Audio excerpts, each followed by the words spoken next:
Matt Stone and Trey Parker are here. They are the creators of the hit animated television series South Park, set in their home state of Colorado.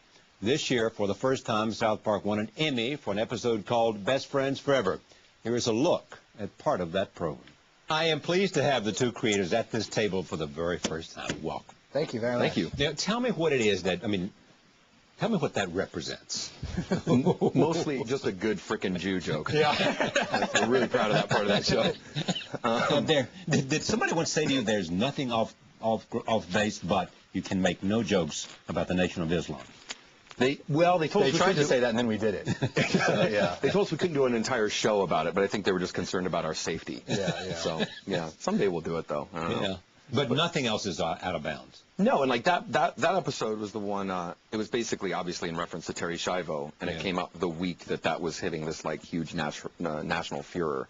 But I think that like that episode was one of our better ones because we always seem to do topical stuff best when we, in other words, like when we do it with our own characters. Like that episode never mentioned the word Terry Schiavo, and if you'd never heard about that whole uproar or didn't, it didn't matter. You'd still get it. It still was a regular. It was a story about a boy who was being kept alive.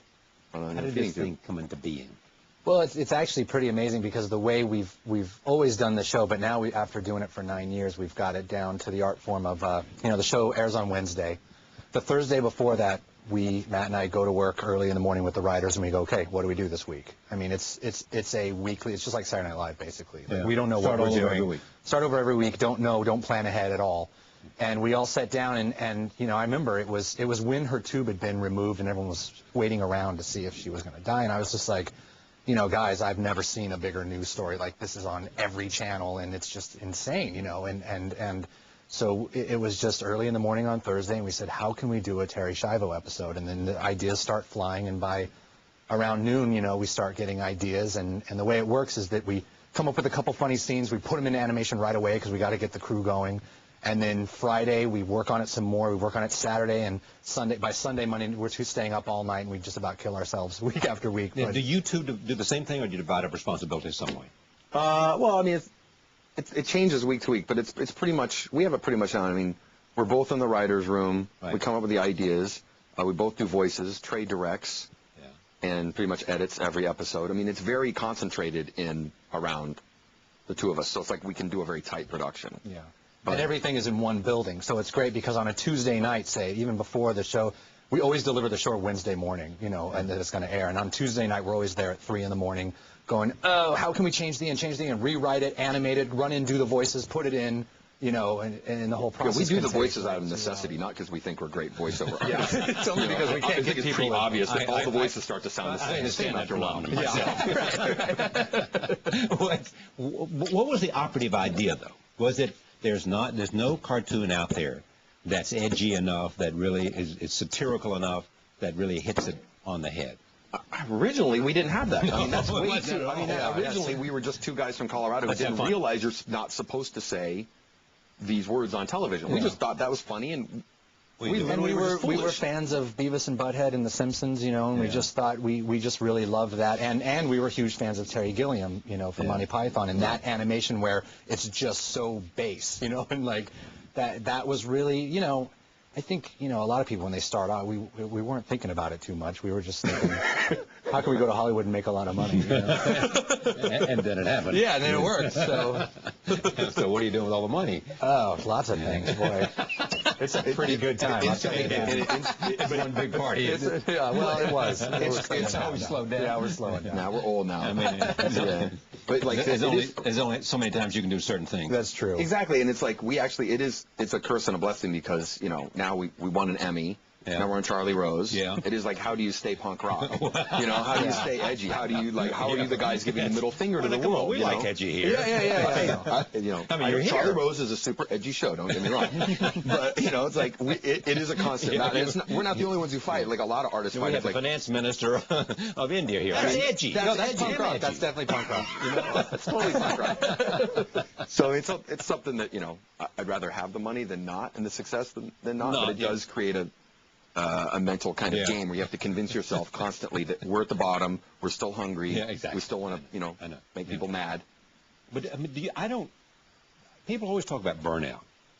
I mean, I don't see that. I mean, if you love what you're doing, I don't see where burnout plays a role. What does play a role is what, for example, John Cheese once said to me about Faulty Towers. Right.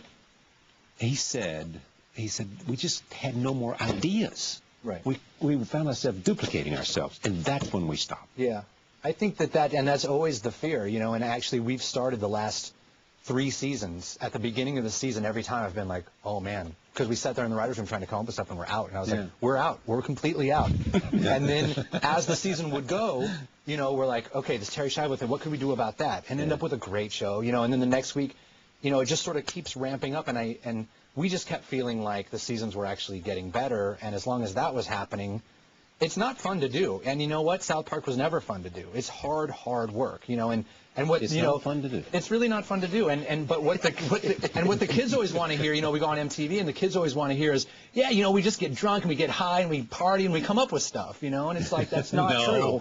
We get up really early, high, and if we got drunk, we wouldn't be get no any, show. Right, exactly. There'd be nothing on. But we go, we get a coffee, we show up to work early, and we work super hard and almost kill ourselves almost every season to try to get it on the air. It reminds me of I think Jack Welch tells this story in his book. They were offering Jerry Seinfeld $100 million to go one more year. Right. And Seinfeld said, I can't do it. He said, I sat last Christmas Eve in my apartment trying to write a script. Right. And I'm saying, you know, I don't want to do this one more Christmas. Right. And I think that time may come, but it hasn't yet, thank God. So what is it you think resonates? Is it the edginess? What is it that you think has made a connection with people? God, I wish I knew. I don't know. I don't want to intellectualize it either, but I mean. Well, I mean, I think part of it, and it's not just South Park, but there's a few other shows, and we were lucky enough with South Park to hit a level of success early on where we have total control over the show. Now, you mean things like Daily Show or? I think it's Daily Dave Show. Chappelle. Daily Show's a little bit different. Dave Chappelle's a good example. I think there's other shows that are, and most of them are smaller, kind of more marginal shows that aren't done by committee. I mean, most shows in Hollywood are done by committee, especially comedy. Especially comedy. It's like a bunch of, it's usually a bunch of people. And especially movies. Yeah, yeah. Oh, movies, and they have like 30 writers on the movie, and they focus group it, and it's like, for better or worse, Trey and I have always been like, this is our show, and everything on the show is basically what we want to say. No one tells us, what, and a show by committee might be a better show. But this is ours, and I think there's something nothing authentic about it, so. Yeah. I mean, it's one thing to have teamwork, and teams can do great things. Right, we have tons of people working for us. Exactly. A lot Teamwork to the is show. great, absolutely. But at the end of the day, it's sort of got to be a voice, know, and that's why we've always fancied ourselves more as a band, just because that's a way cooler thing to be than geeky animators. So we've always, but it really kind of is, because every season comes around, it's kind of like an album, and every episode in that album is a song, and it's like it's fun because since we wrote every episode ourselves and we never got writers and put it out to them, we're able to look back now and go, wow, that's where we were in our lives at that point, and that's where we were in our lives at that point, and see how we changed. The Simpsons has probably been through 4, 5, 6 1,000 writers. 1,000 writers. And writing teams and voices, and although there is a few guys who stick around and are at the top, it is the people working on the show today are not the same people who were working on the show 5, 6 years ago, and for a show like that, it has to be that way for us. Should I feel good that I've been both a character on The Simpsons and a character on South Park? Yes, absolutely. I think you should be super flattered. That makes you super cool. Now, did you once say that you would never go out of ideas because Cartman would need 20 years to explain? That's a good one. I remember saying that. It does make sense. It does make sense, yeah. I didn't say it, but you'd be proud to say it. Yeah. It's funny because it's great. We're lucky enough that we've created a show where it's not about a family or a kid. It's about a town. Right. And in any given episode, we can focus on the teacher, or we can just focus on Cartman. We can just focus on the mailman. We can just focus on whatever we want. And so it really does lend itself very well to say, we can sit down in the writer's room and go, what's going on in the world? How do we have that happen in South Park? Because to some degree, I think there's a pressure value. People, it was really cool to be able to do that Terry Schiavo episode, for it to come on the air when it did, when it was happening. And here's an animated version of that. But the hard part that really goes into that is at the end of the day, we do have to come up with what's our take on all this. What's our philosophy on this that's not just what everyone else is talking about. What's our point of view? Yeah, what's our point of view? And, you know, our thought in that episode was, well, maybe she really wishes that all these people in the country weren't showing her image like this, you know, and that sort of became the whole Yeah, when you won the Emmy, that was a big thing for you? No, or not so much? Football was on, so I didn't go. I just say that. I wish. It sounds so like it sounds so. You didn't care. I'm grateful. Didn't care. Well, we've been nominated 5 times. Who did you have pick it up for you? Our producers. Our producers. We're very happy for. We're very happy. We're very happy for them. But you know, Trey and I get tons of accolades for the show, and we've been on, I think we've been nominated 5 times. Yeah. And we always lose at the same. We just always have lost. We always lose. Well, we should. Since this is a great show. But it's like, but what's funny too is that we're put on the what they call the crap night of the Emmys, which is really funny because people don't realize. Yeah, a week before the Emmys, there's another Emmys for all the shows that it's just like it's all the makeup. And for some reason, Best Animated Series is in that night, which is so ridiculous because The Simpsons is probably the biggest show in American history ever, and it's not on. It's on the crap night. Yeah. Well, I think we ought to be able to change that. Yeah, I think so. I think it's pretty ridiculous. Maybe we should just have a whole night of prime time devoted to animated. Yeah, I think you'd so. buy that. Yeah. Now, here's what Tony Scott said. Tony writes for the New York Times, reviews movies. He said, "I know I'm not alone in confessing that my moral." I worry about this now. I worry that he says, I know I'm not alone in confessing that my moral and ideological guides for the past half-dozen years have included 4 foul-mouthed Colorado youngsters made out of torn construction paper. Without South Park, I would scarcely know what to think about issues like stem cell research, the Passion of the Christ, and the Pokemon craze. Right. Now, you are educating America. Yes, we're trying to stay ahead of the New York Times.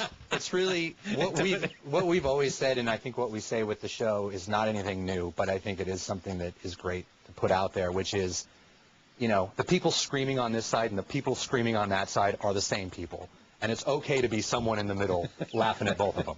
Yes. So they'll get their education from you and their news from Jon Stewart. Right. And they'll be all in all, at the end of the day, they'll be a little more Zen Buddhist. That's all right.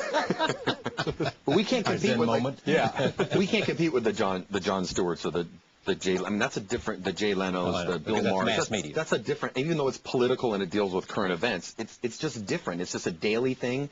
And in the end of the day, those guys all have. You know where they're coming from. Right. And what we try to do on the show, what's important for like a narrative show where you're trying to tell stories, is we always try to make it feel like, where are those guys coming from? You know what I mean? And a lot of times we'll do shows with moral kind of points of view that we don't necessarily agree with. It just makes a better story. It just makes a better story. The story's got to take precedent. That's right. It's what'll play. Right, exactly. I mean, we got to make stories, We can't just make jokes. We got to make stories. Right. Do you think you have raised the bar in terms of what is acceptable? For sure. I mean, it's interesting because we just I think we've lowered the bar. We did something to the bar, but it's really funny because it's been an interesting week for us because this week the South Park has gone out on syndication, which was a huge deal for us, obviously. But it's amazing because they're like, well, okay, now it's going out on all these other channels. Let's look at how much they have to cut out. And to watch the first season, they don't cut anything out, and it's on all these, and it's like, they don't have to cut out anything. And when we came out, people were like, oh my God, this is the end of the world. Don't let your kids watch this show. It's the end. We got one review that it was the end of democracy. Yeah, right. Yeah, this was 1998. Yeah. So the arrow is definitely going in the direction of us. We're definitely from the future. You were a threat to democracy. We threatened it, and here we are. Everything we built in 1777, you're going to tumble down. So we'd like to officially teenagers from Colorado. I'd like to officially apologize for ending democracy. That was our fault. Everyone's blaming George Washington and Thomas Jefferson and John Adams and all of those. It was us. We blew it. It was going great for a while, but we blew it. If you only do it week to week, I mean, do you have any idea where it might be, a year from now? No, and that's the fun thing. I mean, that's why we have our first new episode airs on October 19th. Right. And as of right now, we have no idea even what that episode will be about. We haven't started it. We're not going to start it. You're not going to start it until the week before? We'll start it the week before. Because every time we try to start way before, I can't write, and we get too, thinking too much about it. And we realize, too, that's something that happens is we get too much into what's our point, what are we trying to say, and we realize, wait, that's not our job. Our job is to make people laugh. And if it says something in the background, great, but it's not our job to go out and go. Right now we're in an interesting dilemma because we have this reputation for attacking or talking about current events. Right. And we've both gotten dozens of emails about, can't wait to see what you guys do about Hurricane Katrina. Yeah. And we're in this dilemma because we think that would be we could make a great episode where a flood comes to South Park or, Right. some kind of natural disaster. But being the expectation that we're going to do it puts us in a weird position. I want to do something else. I don't know if we're going to do it. I don't know if we're going to do it. Like, Yeah, we want to mess with the expectation. And like, we always loved that we're both big Monty Python fans and watched it on PBS, at 10:30 at night in Thursdays. Colorado growing up on Channel 6. What I loved about Monty Python was every time you tuned in, you no idea where you were going. Yeah. And TV today is like, Right. well, are you going to watch tonight? They're going to do this, this, this, and Yeah, that's the way it's right, promoted. right, And we've right. always been like, we always like the South Park episodes where it starts here and then, you have no idea where you ended up. So we're in this weird kind of dilemma about Hurricane Katrina. We don't know what to do. Have you been that way before at all? No, Is this the because first time we've it's ever always- happened? I mean, Yeah, because it's never been expected. Now it's the, if you now- could deal with Terry Schiavo, you can deal with. Oh, we could do it. It's just that people are expecting it. it's just a Whatever different they're thing. expecting, you may not be able to reach it because they have such pronounced Yeah, ideas. and they whatever want they're you to do. expecting, we don't want to give them, because as soon as you give people what they're expecting, I just think then we're a sitcom. People were blown away that we did a Terry We Schiavo don't show. want to They do that. didn't. No. Yeah, we didn't want to do that. But like the fact that everyone's like, I can't wait. They're going to tune in and see what they do about Hurricane Katrina. It's just a different. I don't know. It's a different way that. Yeah. Monty Python was both heroic for both of you. Huge. Oh Huge, yeah. That's the beginning and end of. Have you seen Spamalot on Broadway? Are you going to? We haven't. I think we're going to go. Maybe. I'm a little nervous too. Yeah. Well, Because I'm such a huge fan that I'm You may a not little want to go. worried. Yeah, I'm a You may little not want worried. to go. A little worried. You know, it's kind of like someone. You know, it's messing going to with Las your- Vegas. Yeah, I know. I know. I don't know. Well, it's you got to remember Eric created it, so therefore, Absolutely. and so the same writing sentiment. Yes. is there. Politics. Are you a libertarian? That's a great question. What does that mean? I think that there is a. He believes in liberty. Yeah, I believe in liberty. What is? Are you? It's possible. You're not going to put some down for this. Yeah. It's possible. Maybe. Yeah, no, we did a South Park Why episode. is he embarrassed by this? I'm not embarrassed at all. It's just actually it's a difficult question because Why is it difficult? Because it's It's like saying, are you? It's like, are you gay? It's like a little. On a Friday night, maybe. There's no chick around, sure. You can imagine. On Friday. You know, Charlie. You know, Charlie, you know how it is. Friday night, you're a little. Friday night, what the hell? Nothing's on TV. No. It's a really fascinating thing. We've always talked about how, we grew up sort of, I think we were both Python fans, and we were both sort of punk rockers. Right. And we wanted to do a punk rock TV show. And when we were growing up, the way to be punk rock was to be really liberal, because we grew up with Reagan in high school and all of that, right. and then we moved the problem was we moved to L.A. and we did, and then the only way to be punk rock in L.A. is to be a Republican. Because it's the only way, you're in a party, the only way is to be like, I think George Bush is awesome. Everyone's like, what? Just like, and that really, it's amazing. And when we did Team America. I've seen Trey do that before, too. Yeah. You mean go into a party and say, Just said it. I think he's great. Was in Malibu, and he just said, I love George Bush and I love my gun. And this lady's face just melted. Her face melted off. It is like, we got this reputation. There was this book that came out called South Park Conservatives, Right. where, and it was a label, I think, originally given by Andrew Sullivan Right. to the show. And I think there is a little bit of like libertarianism. is he your number one fan? There's some great quote about it. Yeah, he's a big fan, and like he's written some really cool stuff about the show and Team America, the movie. But I think that some of we did grow up in Colorado, which is kind of a Republican state, but it's more of a libertarian kind of like live and let live kind of attitude. Yeah. And I'm sure some of that seeps through in the work. But we've taken so many different conservative ideals to task too, but we have just ripped on a couple of liberal ones like Barbara Streisand and Rob Reiner, and all of a sudden, like, we're conservatives. And it's like, to live in L.A., to live in California, those are the sacred cows. Literally and figuratively. Rob Reiner, that was a bad joke. Oh, what? That was a terrible joke. But it is true. Like Trey said, it's like, if we sit around in our writer's room and we all sit around and go, and what I think of our best stuff comes out is we try to personify this side of the argument and this side, and then we take a little funny way out. Right. And I'm just not interested in, Trey can vouch for this, I'm not interested in sitting around and agreeing with people.